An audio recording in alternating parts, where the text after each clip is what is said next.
제가 화면을 하나 좀 보여드리겠습니다.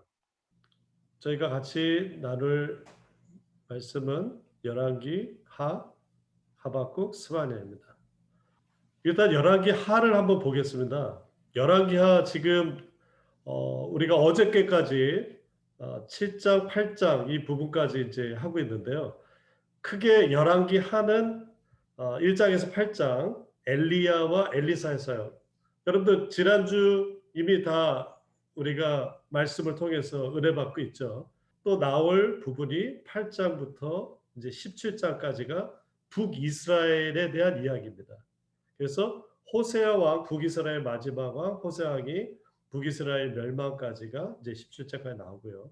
그 다음에 세 번째 부분이 남유다에 대한 이야기입니다.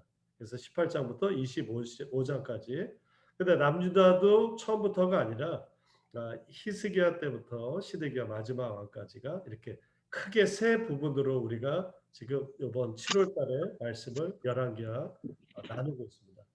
그런데 우리가 주목해야 될 것은 내일부터 열왕기하 이 두 번째 파트인 이 북이스라엘 멸망과 그 다음에 세 번째 파트 남유다의 멸망까지 이 역사 가운데 그러니까 이거는 역사적인 것이고 우리가 이번 달 마지막에 있는 하박국과 스가랴는 또 다른 것이다라고 생각하는 게 아니라 그 가운데 있다라고 하는 거예요.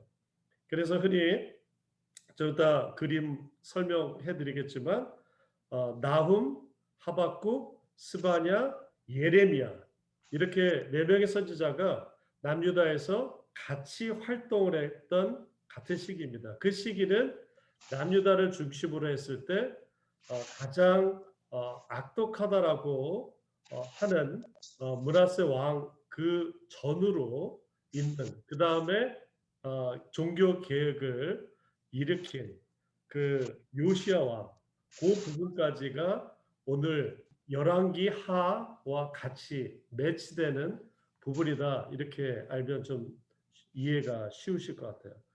자, 열왕기 상을 포함해서 열왕기 하는 원래는 한 권의 책이었어요. 이렇게 열왕기상, 열왕기하 이렇게 나눠서 우리는 지금 현대에서는 보고 있는데 열왕기상을 포함해 가지고 이게 한 권의 책이었고 좀 더 확장해서 보면요. 여호수아서부터 이 열왕기하까지의 관통하는 커다란 신학적인 근간이 있는데 그것을 일컬어서 신명기 신학이다 이렇게 얘기합니다. 신명기 사관이다 이렇게 얘기도 하고요. 그것은 여기 나와 있는 대로 북이스라엘과 남유다의 멸망을 가지고 이스라엘 사람들이 너무 당황하고 혼란에 빠진 거예요. 하나님께서 지켜주시고자 하는 백성들인데 왜 우리가 망했느냐? 여기서부터 해석하며 그거를 기준을 삼으면서 그들의 고난을 이해하게 되고 있습니다. 그 중에 가장 중요한 것이 바로 하나님의 율법을 보다 보니까 남유다, 북이스라엘 모두가 하나님 말씀에 순종하지 않고 우상 숭배 때문에 망했다라고 하는 그 기준을 갖게 된 것이죠. 그리고 북왕조 왕이 19명에서 20명, 어떤 분은 20명이라고 하고 어떤 사람은 19명이라는데 북왕조 왕조 모두 왕이 악한 왕이라고 기록되고 또 남유다 20명 가운데 거의 모든 왕, 몇 명 빼놓고 악한 왕이라고 기록하는 이유가 바로 이 신명기 신학적인 근간의 해석을 기준을 갖고 있다라고 하는 것입니다.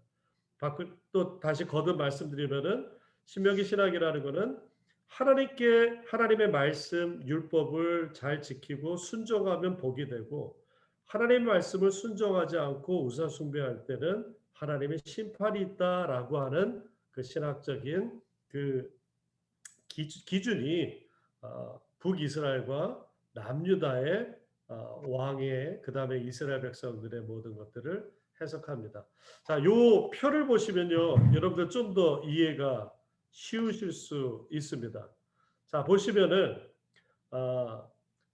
예를 들어서 열왕기 상부터 시작해 가지고 열왕기 하까지 큰 부분을 아까 세 부분으로 이렇게 나눴는데요. 여기는 좀 역사적인 부분으로 좀 나눴습니다.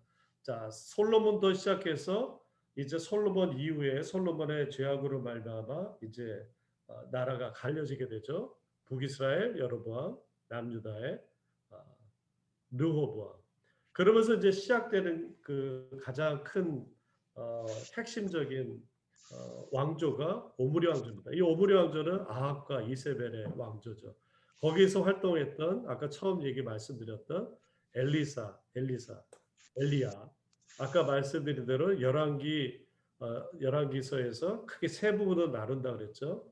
어, 엘리사와 엘리야.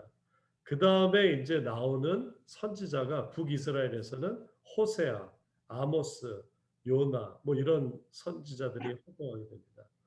그 다음에 이제 예후 왕조가 되는데 내일 모레 여러분들 화요일 날 본문이 이제 열왕기 9장인데 거기에 예후가 이제 등장하고 예후가 이제 아합과 이세벨 그 가문을 다 몰락시키게 되면서 예후 왕조가 이제 들어서게 되는데요.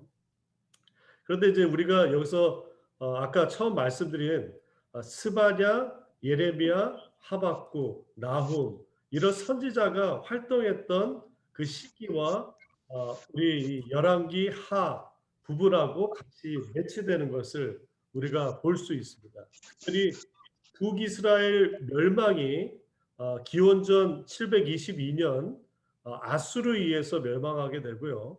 남유다는 587년 혹은 586년에 바벨론에 의해서 멸망하게 되는데 이 멸망 장면 자체가 아까 처음 말씀드린 대로 열왕기 하에서 두 번째 부분이 북이스라엘 멸망, 세 번째 부분이 남유다의 멸망을 다룸으로 인해서 이 나훔, 하박국, 스바냐 혹은 예레미야까지 연결해서 그 멸망에 대한 해석을 그 다음에 선포를 이 선지자들이 감당하고 있다라고 하는 것을 보면 될 수 있습니다. 그리고 기원전 587년 이후에 바벨론 멸망 이후에 이제 포로 시대가 지게 되는 것이죠. 거기 표에 보시면은 남유다의 왕들이 쭉 펼쳐지고 되고요. 그 가운데 이제 열왕기하 후반부 남유다의 멸망을 다룰 때 바로 요시야, 여호아스, 여호아킴, 그다음 여호와긴, 시드기야까지 이르는 히스기야부터 쭉 그 부분이 이제 이 열왕기하 후반부를 나오고 그리고 좀 이따 우리가 같이 다룰 나움은 오늘 다루지 않지만 스바냐, 하박국 부분이 바로 이 열왕기하 후반부와 같이 매치되는 메시지다라고 생각하시면 좋겠습니다. 이 부분을 보겠습니다. 그래서 남유다의 멸망, 그 다음에 북이스라엘의 멸망에 대한 해석적인 기준을 이 신명기 신학이 제공하면서 이거 역시도 좀 이따 우리가 보실 하박국 혹은 또 스바냐 그 메시지가 같이 연결된다라고 할 수 있습니다. 자, 하박국 선지자를 한번 보겠습니다. 흔히 나훔, 하박국, 스바냐 요거를 같이 우리가 읽게 되는데요. 그게 공통적인 거는 나훔 같은 경우는 아수르의 멸망을 예언합니다. 자, 다시 한번 질문 드릴게요. 북이스라엘이 누구에 의해서 멸망당하죠? 북이스라엘은 아수르에 의해서 멸망당합니다. 그런데 이 아수르가 신 바벨론에 의해서 또 멸망을 당하거든요. 그러니까 신 바벨론에 의해서 멸망당할 때 그 아수르의 멸망을 예언한 선지자가 나훔입니다. 또 반면에 남유다는 누구에 의해서 멸망을 당하죠? 남유다는 바벨론. 그렇죠. 바벨론에 의해서 멸망당하는데 이 바벨론 역시도 멸망을 당할 것이다라고 예언한 것이 이 하박국 선지자입니다.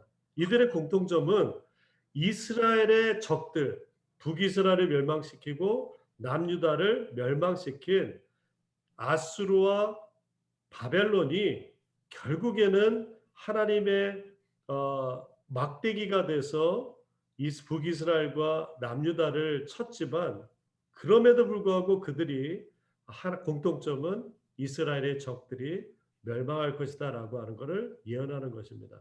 나중에 이 바벨론은 페르시아라고 하는 큰 제국에 의해서 또 멸망당하게 되죠.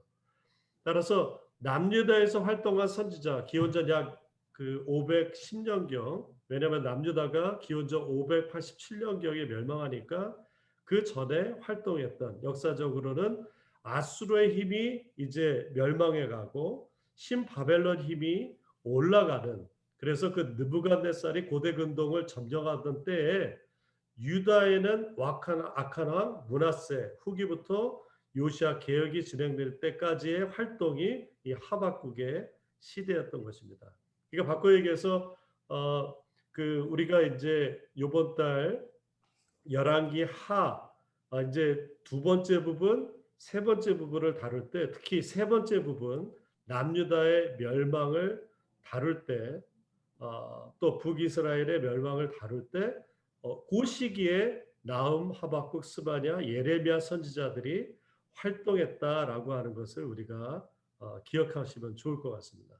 따라서 여호와께서 악한 바벨론을 도구 삼아서 유다를 심판했을지라도 중요한 것은 심판의 막대기가 됐던 바벨론 역시 하나님께서 다루시고 하나님께서 심판하신다라고 하는 것을 이야기해 줍니다. 그러므로 인해서 이스라엘 백성들, 믿음의 공동체들이 하나님께서 역사를 주관하시고 또 다시 이스라엘 백성들을 다시 회복시켜 주실 것이라는 믿음을 갖게 하는 메시지가 이 하박국 선지서에 잘 녹아져 있습니다.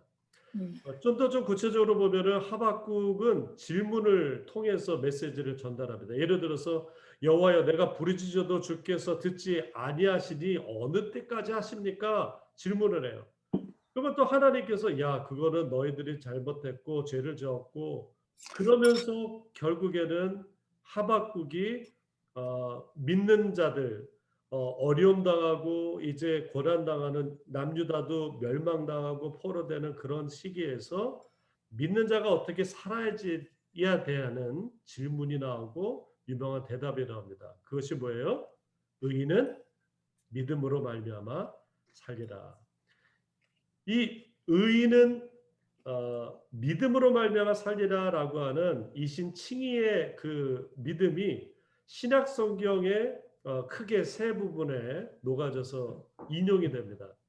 갈라디아서 3장 11절 시작. 또 하나님 앞에서 아무나 율법으로 말미암아 의롭게 되지 못할 것이 분명하니 이는 의인이 믿음으로 살리라 하였습니다. 자, 로마서 1장 17절을 계속 같이 읽습니다. 시작. 복음에는 하나님의 의가 나타나서 믿음으로 말미암아 이르게 기록된 바 오직 의인은 믿음으로 말미암아 살리라 하시와 같으니라. 자, 마지막으로 히브리서 10장 38절이요.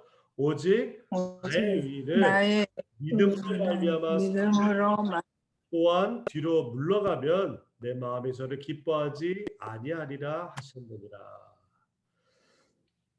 하박국 선지자는 이미 예수님이 오시기 벌써 600년 전에 활동했던 선지자임에도 불구하고 이 믿음이 얼마나 중요하고 그 어려움 당하는 가운데 국가가 없어지고 몰락하고 포로로 가는 그 예견을 하는 가운데서도 분명히 하나님께서 자신들을 몰락시킨 바벨론 역시도 하나님께서 몰락시키기에 믿음을 가지고 우리가 살 때 하나님이 분명히 그 일을 다시 한번 우리를 회복시켜 주시겠다라고 하는 어쩌보면은 지금 나라가 멸망할 것이다라고 하면서도 그 우리를 멸망시킨 그 나라 역시도 하나님 앞에 바로 서지 못할 때 멸망시키겠다라고 하는 그 엄중한 메시지를 전하고 있는 것입니다.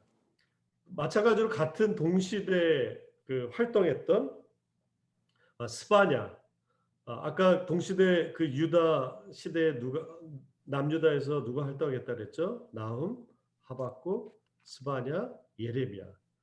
그 가운데 한 분이 이 스바냐입니다. 우리가 참 익숙치 않는 예언자 중에 한 명이지만, 첫 번째 이 스바냐의 메시지는 이 남유다의 지도자들의 부패를 비판해요. 제사장들이 또 종교 지도자들과 모든 그 정치 지도자들이 비리와 그 다음에 성소를 더럽히고 또 심판을 그냥 밤에 이렇게 뭐 돈 받고 뇌물 받고 심판하는 그런 완전히 정의가 없어지고 하나님의 말씀이 온데간데 없는 그 시간을 이제 비판을 하게 됩니다. 그리고 그러면서 좀 더 확대해서 전 우주적이고 보편적인 하나님의 심판이 이를 것이다라고 메시지를 전하죠. 그래서 모든 심판의 목적은 열방을 향한 심판과 구원이다. 단지 유대뿐만 아니라 더 넓게 나가서 하나님께서 심판하시지만 분명한 것은 이 심판을 통해서 하나님이 또 다시 구원해 주실 것이라고 하는 메시지를 전합니다. 그래서 유명한 스바냐 3장 14절의 말씀을 이렇게 얘기합니다. 우리 같이 한번 읽습니다. 시온에 따라 노래할지어다. 이스라엘아 기쁘게 부를지어다. 예루살렘 딸들아 전심으로 기뻐하며 즐거워할지어다. 지금 분명히 심판을 얘기하고 있는데 이 스바냐 선지자는 노래하고 기뻐하고 즐거워하다 이렇게 얘기하고 있습니다. 제가 행복에 대해서 저희 아내하고 이렇게 얘기를 했어요. 자, 우리가 어떻게 하면 행복해져야 되냐. 그런데 제 아내가 어느 목사님의 말씀 들은 거를 가지고 이렇게 얘기하더라고요. 우리 믿는 자들은 행복도 중요하지만 더 중요한 거는 기뻐하라라고 하는 메시지를 어느 목사님한테 그 설교에서 들었다고. 그러면서 더 중요한 거는 기뻐하는 것이 아닐까 그런 말씀을 나눴어요. 오늘 여기 스바냐 3장 14절에서도 우리가 뭐 행복을 중요시할 수 있으나 고난 당할 때 행복하기 어려울 것 같아요. 몸이 아플 때 행복하지 어려울 것 같아요. 그런데 고난 당하고 몸이 아플 때도 우리는 기뻐를 할 수 있어요. 왜냐하면 하나님이 주신 마음이 있기 때문에. 이 스바냐도 마찬가지인 것 같아요. 지금 유대의 온갖 비리와 또 심판이 임할 것 같은 임할 수 있는 그런 완전히 하나님의 심판 앞에 서 있을지라도 기뻐하고 즐거워할 수 있는 이유는 바로 하나님의 구원이 곧 임하겠다라고 하는 믿음을 이 백성들한테 전하게 줍니다. 그래서 타협하지 않고 신실하게 믿음을 지키는 자들, 그들에게 격려합니다. 그래서 이 스바냐에서 가장 중요한 핵심 단어 중에 하나가 여호와의 날, 여호와의 날을 강조해요.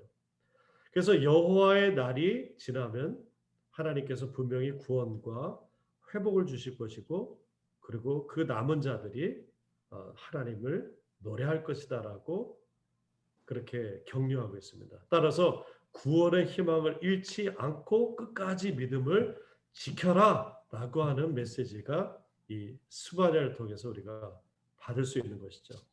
그래서 스바냐 2장 9절을 우리 같이 한번 읽겠습니다. 시작. 그러므로 만군의 여호와 이스라엘의 하나님이 말하노라. 내가 나의 삶을 두고 맹세하노니 장차 모압은 소돔 같으며 암몬은 남녀 자손은 모라 같은 것이라. 일레가 나며 소금 구덩이가 되어 영원히 영원히 황폐하리니 내 백성의 남은 자들이 그들을 노력하며 나의 남은 백성이 그것을 기업으로 얻을 것이라.